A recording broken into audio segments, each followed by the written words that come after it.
with a whole lot of truth. Remedy Revolution is here for you. Ooh. And now here's your host, Aaron Page. All interviews presented on the Remedy Revolution podcast are designed to provide information and inspiration only. Guests of the podcast may present opinions and anecdotes which are solely their own. And as always, before beginning any treatment protocol, please consult with your preferred medical provider. Hey everyone, welcome to the Remedy Revolution. Today's guest is somebody that I've been introduced to actually some time ago via his wife. So his wife is a chiropractor. I bet you've never been introduced that way before, but he's also known as the Paleo Cardiologist. And he has a fantastic resource website, if you will, also called naturalheartdoctor.com. Everybody, please give a warm welcome to Dr. Jack Wolfson. Dr. Jack, it's a pleasure to have you. Thank you so much, Aaron. It's a pleasure to be on. And yeah, I will credit everything to my wife. She pulled me out of the medical matrix. You know, I spent 10 years in medical training to become a cardiologist, 3 years on the job as a cardiologist in the biggest group in the state of Arizona, hospital-based, all the procedures. And then I met this young woman who would become my wife, and she is a doctor of chiropractic, DC. And she told me after a few short conversations that I needed to become a DC. And I said, what are you talking about? I went through all this training to become a cardiologist. Now you want me to become a chiropractor? And she said, no, not DC doctor of chiropractic. You need to become a DC doctor of cause. And that's what I did. Changed everything. Awoke me from the medical matrix, the whole system. And now I love to tell the truth about the number one killer worldwide. Yeah. So tell me a little bit about that process, because that can't have been easy. I did see that your father was also a cardiologist, so you were pretty deeply embedded into that medical model. So what was that situation like? I mean, beyond meeting the love of your life and all of that, which I'm sure was very convincing, if you will. But what was that like for you personally? Yeah, you know, my father was a cardiologist and I followed exactly in his footsteps, and I wanted to be just like him ever since I was a little boy. And I finally reached that pinnacle where I became a cardiologist. And then unfortunately, at that time, my father, became sick. He had a Parkinson's-like illness, and he was eventually diagnosed at the Mayo Clinic with something called progressive supranuclear palsy. And Mayo Clinic said, we've got no idea why he has this, and there's no treatment for this, and then he'll be dead within 3 years. And then, he would die within 3 years. And the Mayo Clinic has no idea why. And then I meet this, 29-year-old chiropractor, and she's like, I'll tell you exactly why he's sick and he's dying, because of the food he eats, the lifestyle that he leads, just all the different things as you kind of unpack all of it as it relates to what I call now eat well, live well, think well. And all the violations of that he had of eat well, live well, think well, that's what killed him. So the Mayo Clinic has no clue. And then, like I said, here's this 29-year-old chiropractor. She's got all the reasons. And I looked at all the sickness around me in addition, in the hospitals. And it's just the hospitals are a revolving door of people coming in, having a heart attack. You put a stent in, they go home. 3 months later, they come back in with another heart attack or heart failure or complication from the pharmaceuticals most commonly. And it's horrific. And once you kind of take a look at it through a different lens and a more judgmental or skeptical lens, as you look at mainstream medicine and you see the trillions of dollars that are spent in cardiovascular disease and everything else, and it's an abject failure. But you have to pull yourself out of that matrix to look at it, because all these medical doctors, they're just, brainwashed into that one methodology. They're only trained in that one methodology. And it's not that they're not intelligent people. It's kind of like if you went to, Pakistan and you tried to speak English to somebody on the street. I mean, they're not stupid. I mean, they speak their language, and it's just they've never been trained in our language. Or you look at, from a religious standpoint or a political standpoint, people only know what they've been taught. And that's part of my process, is to help awaken the world to cardiovascular health and wellness naturally, because that's where it exists. And Aaron, if I can, say one final thought, because I tend to bash the medical community pretty good, but listen, God bless the men and women who work in emergency rooms and trauma centers. But for everything else, prevention, recovery, reversal, they've got nothing. They've got absolutely nothing. Right. Yeah. And, I think that's really important. Unfortunately, sometimes people just don't have the tools in their toolbox to be able to deal with things like prevention. So that being said, I am of an age where, my parents are aging. And so now I'm dealing with some of that with my own father, who just had a stent put in about a year and a half ago, all of those kinds of things. And trying to manage that and back him out of the system, if you will. So what would you recommend for people that are already there, that we need to kind of move them back, if you will, into a state of health? Well, I think it's, really just kind of showing people the data is a good way to go about things. Like, so for example, your father with the stent, and then he's, may be on pharmaceuticals. So you show, hey, listen, this is the benefit, Dad, of being on the pharmaceuticals. You show them, videos or my book or stuff like that. And you say, they have you on this statin drug.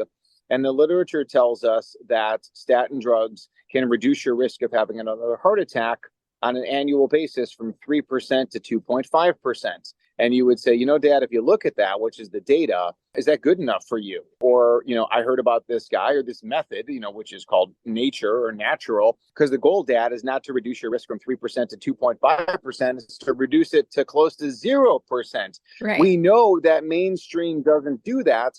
And if you want to rely on that, like, I'm just going to trust my doctor. Well, that's what you're getting. But Aaron, to the point of, I like to tell people the truth, and we use their data against them. Now, the difference is, of course, is that most medical doctors use the bully approach. Take this drug. I heard some things about this drug. I don't know. Do you want to die? Do you want to have a heart attack? No, of course, I don't want to die or have a heart attack. Well, then take this drug. It's the bully approach. The doctors are the ultimate bullies in everything that they do. And it's, obviously, it's sad, but people are scared. But all we can really do is just try to, one by one, open up the minds of people to say, you did not have a heart attack because your body was deficient in stents. And you did not have a heart attack because your body was deficient in pharmaceuticals.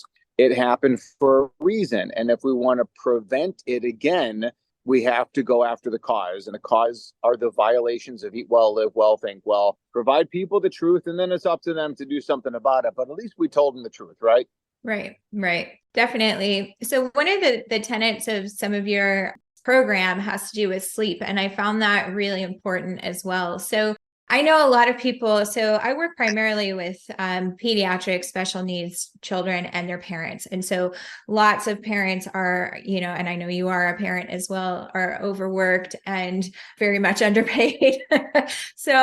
But we also are lacking in sleep. And sometimes that's unpreventable because, you've got kids waking you up and all of those kinds of things. So how do you optimize sleep when you're in a condition or in a life circumstance that doesn't allow you to do that all the time?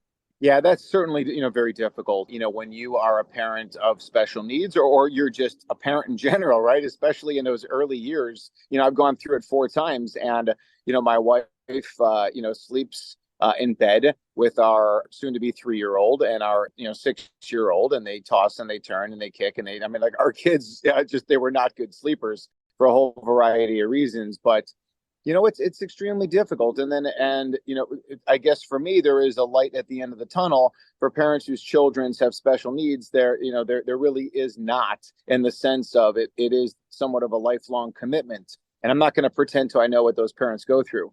But that being said, we want to try and reach those parents and tell them that their health, and then because of course their health is super important as they try and take care of everybody else in the family. It's kind of like when the oxygen mask drops down on the airplane. You got to, they say, put the mask on yourself first before others.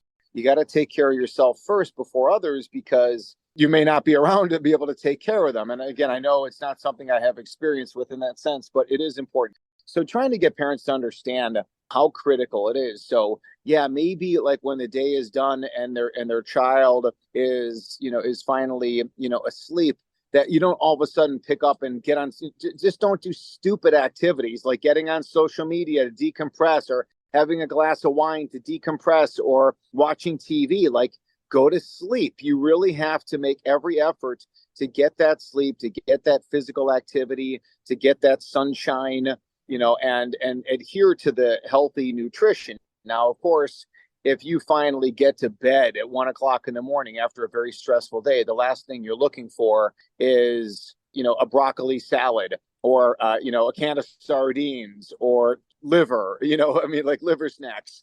everybody reaches for sugar and junk food and carbs, and it's very unfortunate. But there is a way, but the way is difficult, but it's the way.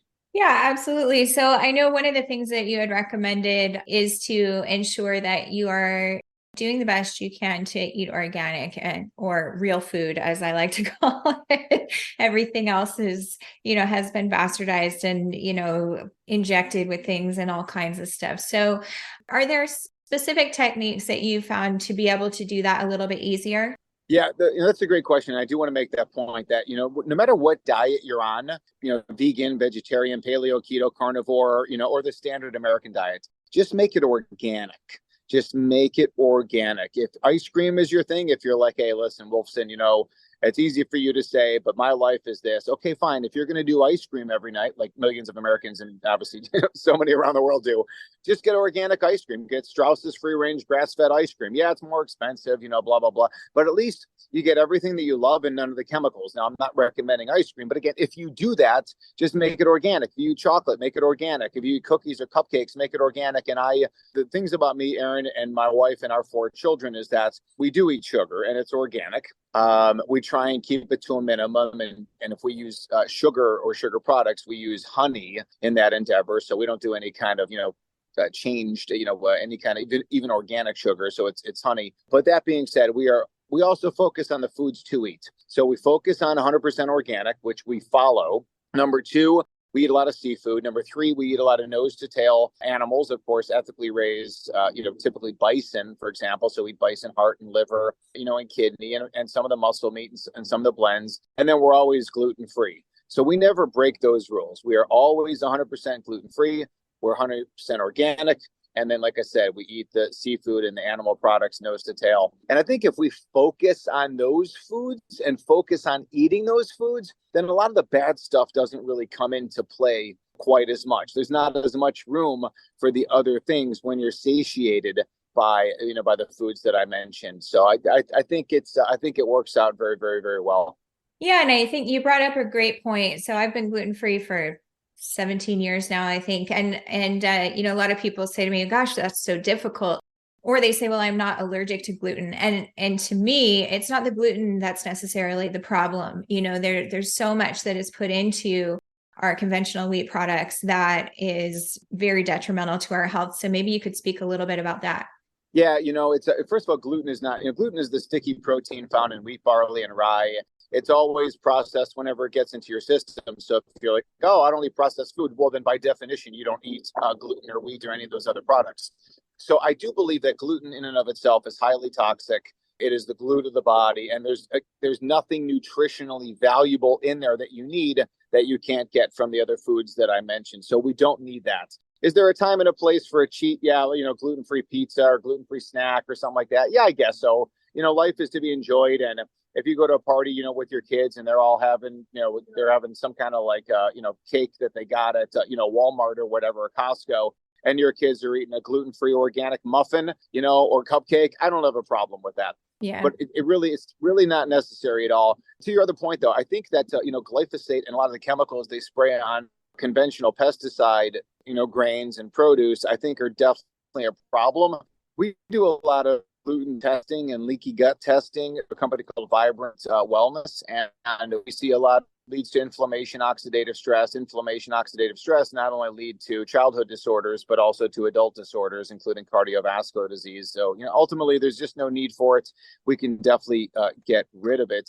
The other thing, though, as I think about leaky gut that I definitely want to mention is it's not just gluten that causes leaky gut. A lot of things, a lot of things that do, and all the different pesticides and chemicals. But I do want to take the opportunity to mention mold from water damaged buildings, leaky roof, leaky faucet, toilet, even just high humidity levels, in a home, so many different things that even our current plumbing system, I want everyone to be aware that mold is a 21st century catastrophe. Mold and also water damaged bacteria. And the bacteria in the mold, they release toxins, they release gases, and it ultimately affects everybody's brain, everybody's body. So I think that this concept of mold and mold mycotoxicity, water damage building, the bacteria has to be identified. So if you're out there and you have cardiovascular disease, or you do have a child with developmental disorders, I would highly, highly, highly encourage you to test your home for mold, test the child for mycotoxins, test the home for bacterial toxins. And over here at Natural Heart Doctor, we've got a team of dedicated, men and women to really help people in that endeavor. As again, I'm a cardiologist, but I'm a doctor of cause.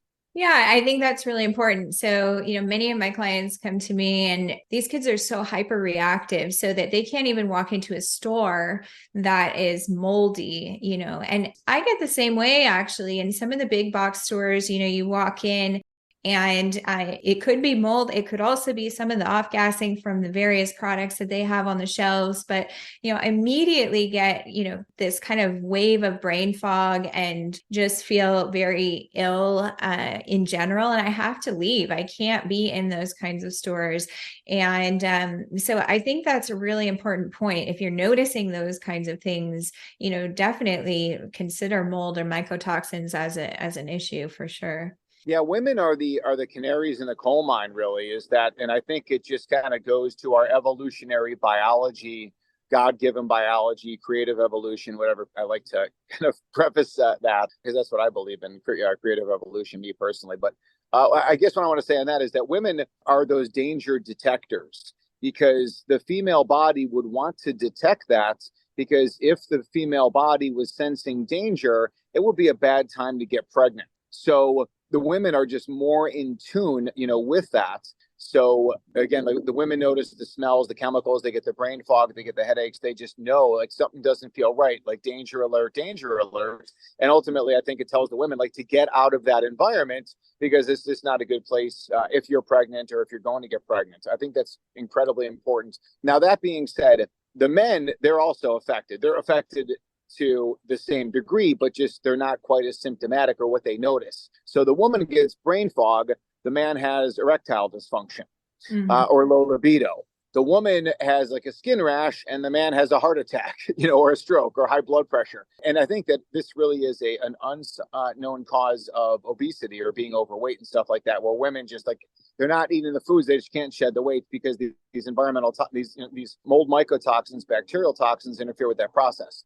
Now, you mentioned a lot of things. When you go through the grocery store, big box store, that laundry detergent aisle, you don't feel well. You get those sensations. But all those things, all the chemicals in the world, including pesticides, including phthalates and parabens and metals and asbestos, lead in the wall doesn't have the intention of killing the inhabitant of the home.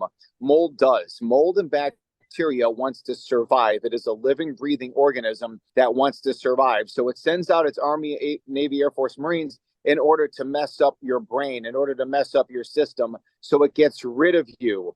The most famous mold mycotoxin everybody may have heard of, it's called penicillin.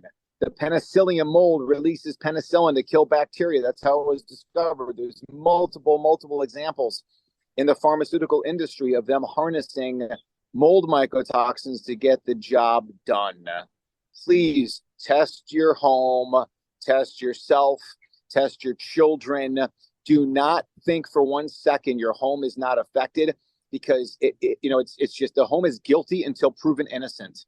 Yeah, absolutely. And just to add to your point, really important, if you're sending your kids to school and they start having adverse events once they start going back to school, that is for me a red flag to check and make sure that there's no mold in the classrooms where they're sitting, because that's a huge issue for lots of kids. Yeah, those kids in the classroom, right? I mean, they're exposed to all the chemicals in there, all the cleaning agents, and then you got all the EMF, and you got all the artificial lights. You got those big fluorescent bulbs that are going on. And the kids are sitting inside. I mean, just to throw this out there, Aaron, it's for us and the way our family is, we homeschool, unschool, free school. We've got nothing to do with being in mainstream education, if you will. And we feel the children's safest place and best place is at home with us. It's not always perfect. It's not easy, that's for sure. But we think that it is the best method for all people involved. Yeah, you're preaching to the choir. I've done the same with my own son. So I completely understand that and the benefits that come along with that. So one of the big issues, obviously, when people talk about heart health is cholesterol. And then, of course, hand in hand with that goes the statin drug, which virtually everybody over the age of 65, it seems to be on. And so what is that? Where is the misinformation? I know you gave out the percentage on the data a little bit earlier, but how do we kind of right the ship, if you will, and re-educate people who are now, been on these statin drugs for maybe a few years? They see their cholesterol lowered, but cholesterol, and you can correct me if I'm wrong, but I believe has a heart protective function. So if you could maybe speak to that a little bit. Yeah, cholesterol is extremely beneficial. We can't live without it. The chicken egg, you can't raise a chicken without it. Mother's breast milk, cow's milk, goat milk, giraffe milk, it all contains cholesterol because that's how you build a baby's brain. So once you start kind of like looking at that as a medical doctor and you're like, wow, that cholesterol thing, that's pretty interesting. Okay, got that. And then you realize that cholesterol makes up all of our sex hormones like estrogen, progesterone, testosterone. Okay, that's interesting. And you see that our digestion comes from cholesterol as the liver makes bile, and bile dump, from the gallbladder onto our food to help emulsify our fat for digestion.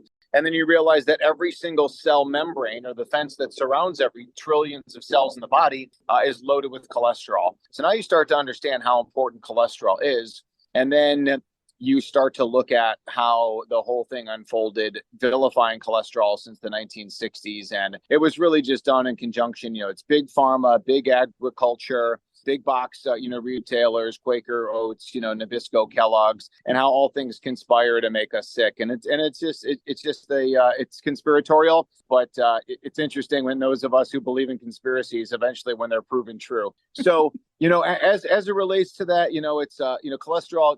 This was chapter number 1 of my book. It's called Cholesterol is King, where I talk about that, and then I talk about things like LDLs and HDLs and how they all have a benefit, they all have a role in the body.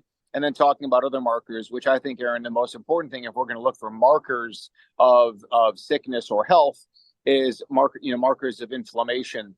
And that, of course, as you know, is very, very, well known in the pediatric community, in developmental disorders, in labels of that ilk, where it's just a brain on fire. And now you can say, well, I'm going to try and put out the fire with this pharmaceutical or with this other therapy. Or you can say, I'm going to get rid of what's causing the fire. And that's, true for children, adults, seniors, and everybody in between. So yeah, statin drugs are certainly not the answer. We know they lower the numbers down, like you said, that everybody agrees on, but nobody gets an award for good numbers. We get awards for how we feel, how long we live, for our health status in general. And that's how we focus things. But cholesterol is wonderful. I've not written a statin drug prescription in 10 years. I think really people are waking up to the fact. And then also thinking about this, Aaron, that Lipitor, which is now called generic atorvastatin, it's the number 1 selling pharmaceutical of all time. And at best, according to their literature, it's got a tiny bit of efficacy. At worst, the whole thing's a lie, and it's led to countless people, dying needlessly. And I also, think that it's led to countless people dying needlessly because people walk around thinking that they can take their Lipitor and they don't need to do anything else, that they're covered. They can eat what they want, live how they want, think how they want. And that's, anything is furthest from the truth. Yeah, I know. I completely agree. I think it's been over 10 years now, but I wrote a book where I described how, you can take somebody's vital signs, but that's not a measurement of their vitality. You don't know what they are, until you start talking to them, until you get to know what their symptoms are and all of those kinds of things. Vital signs are one thing, test results are one thing, but, if you're not feeling good on a day-to-day basis, then, we need to get to the root of what is causing that. So awesome. So, Dr. Jack, we are now at the portion of our podcast where we ask a series of 8 rapid fire questions designed to give our listeners a bird's eye view into who Dr. Jack Wolfson is as a human being. So, are you ready? Okay. Hold on. Can I say one more thing too? I just want to get one more point out. Absolutely. And I'm not trying to avoid your questions. I will answer. But our methodology is eat well, live well, think well. And we talked about some of those components, but think well is just as important, if not more important, than eating well and living well. And this can also be very difficult, especially for moms and dads, with a lot of challenges regarding their children. But this area we need to think about, because people who are under stress, anxious, worry, fear, they're at a much higher risk of cardiovascular disease and cardiovascular death. Every time I talk to someone, when they had a heart attack, had a stroke, had heart failure, it's precipitated by some stressful event. There are actually two entities in women. One is known as spontaneous coronary artery dissection. One of the leading causes of heart attack in women who are pre-menopausal.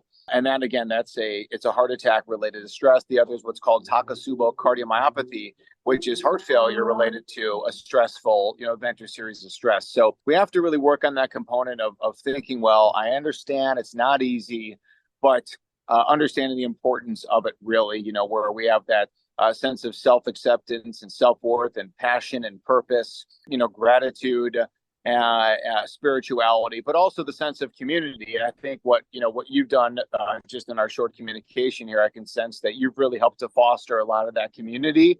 So people can kind of band together and we've got this, and this, and it all sucks, but it's good knowing that you're out there, and it's good, and let's kind of, hold together, in these difficult times. And knowing that the community is out there, there's strength in the community. People all through, the last 4 years who felt socially isolated, they're dead. They're gone.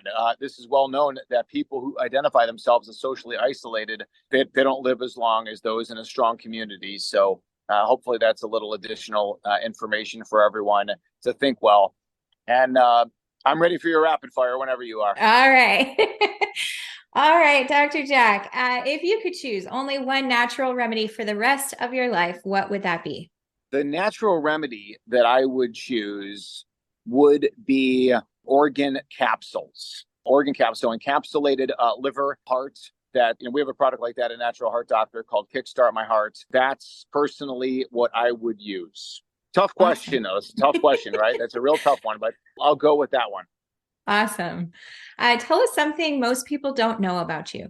Most people don't know about me. I have stress. I have fears. I have worry. In my life, there's a lot of things that I do worry about. I think very often I come across on camera as calm, cool, and collected. But we got a big mission ahead of us. We got a lot of things and a lot of very powerful people and entities that are against us getting our message out there. So I'm fearful of that at times. But on the flip side, I really am trying to embrace a lot more of my spirituality, learning a lot more as I learn about religion. I grew up in a Jewish household, but I'm learning more about Christianity and about Christ in general. So I'm trying to utilize that process of thinking well, which is totally anathema to me personally, because I'm a total left brain guy. I was raised as a very confident child, but that being said, again, I'm trying to embrace that other thinking well side.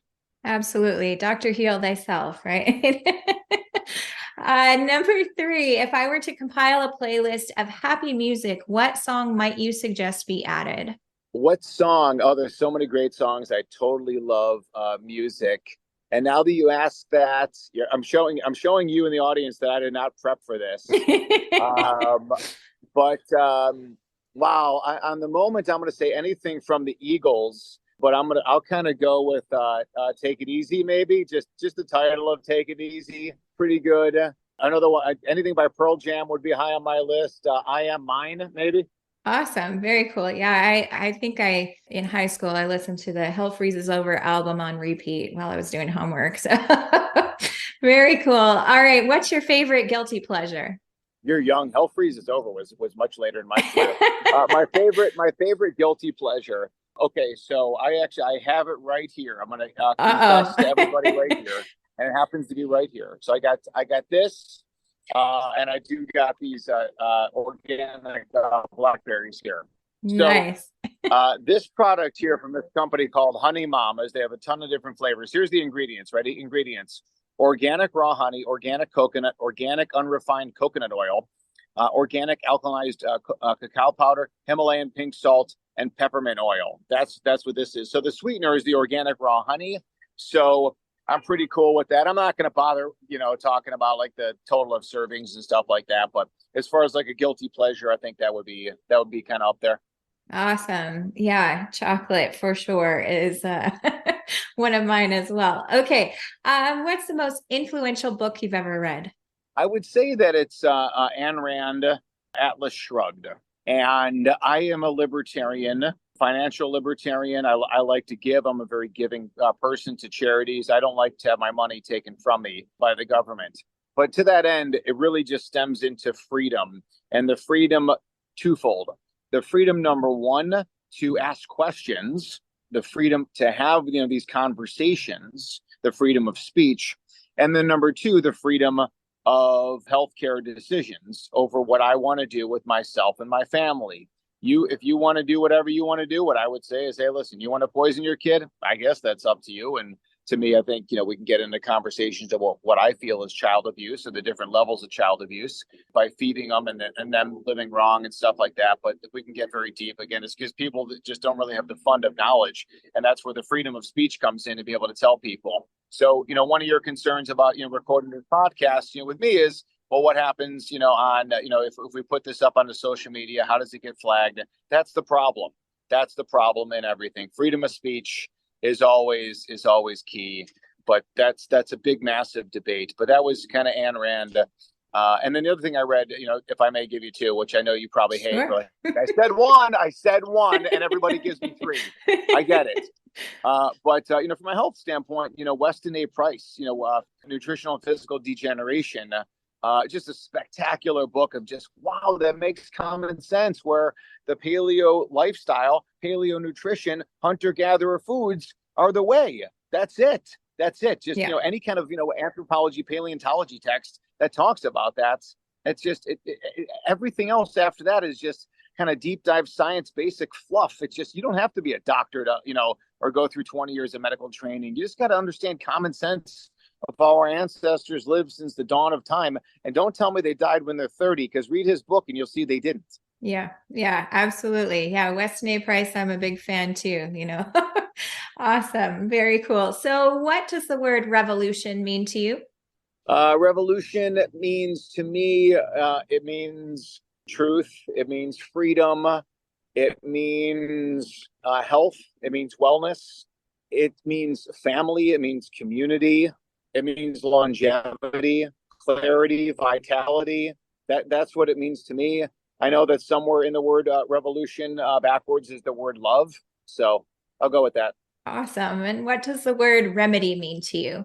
Remedy, to me, that's a great question, Aaron. So remedy to me is everything falls on the premise of eat well, live well, think well, test, don't guess, evidence-based supplements and biohacking strategies. And then at the end of all that, there are pharmaceuticals and surgical procedures and stuff like that. But when you say remedy, it just makes me think of those two categories of evidence-based supplements and biohacking strategies. And I would include in all those, again, your area of expertise in that category, of homeopathic. And, I think that those remedies that have been around for thousands and thousands and thousands of years, that's what we try first.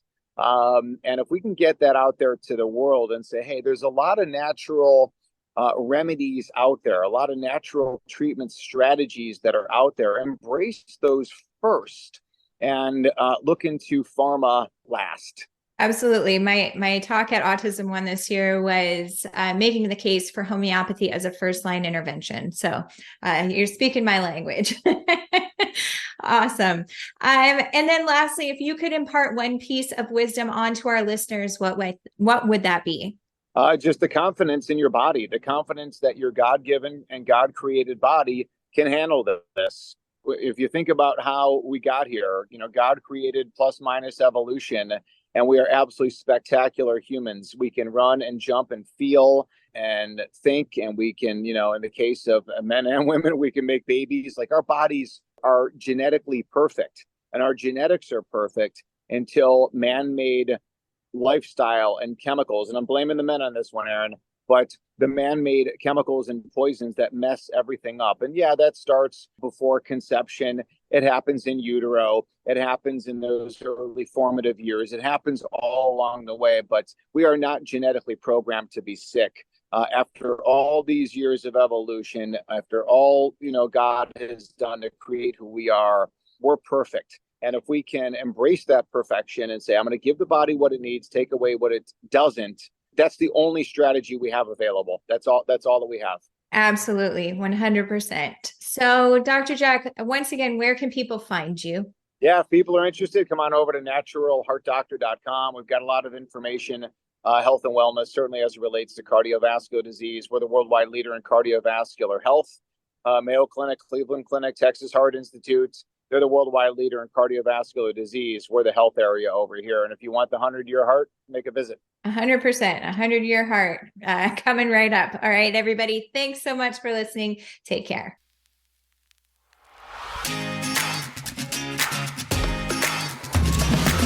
With hope as a guiding light, through darkest days we'll fight the night.